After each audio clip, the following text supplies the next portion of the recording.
I'm interested in the inspiration behind the book. I mean, I think you've done a fabulous job in laying out the spectrum of how you move from peer influence, which we all experience every day at some networking event or whatever, to this much deeper level of peer advantage that we're talking about. What was the inspiration behind the book? I think it's interesting to look at Vistage groups and actually many companies that run forums, and also people even start their own groups. And they do so because they know who they surround themselves with matters.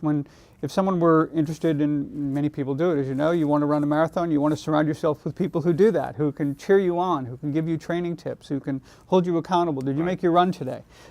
CEOs and business leaders can do that for one another as well.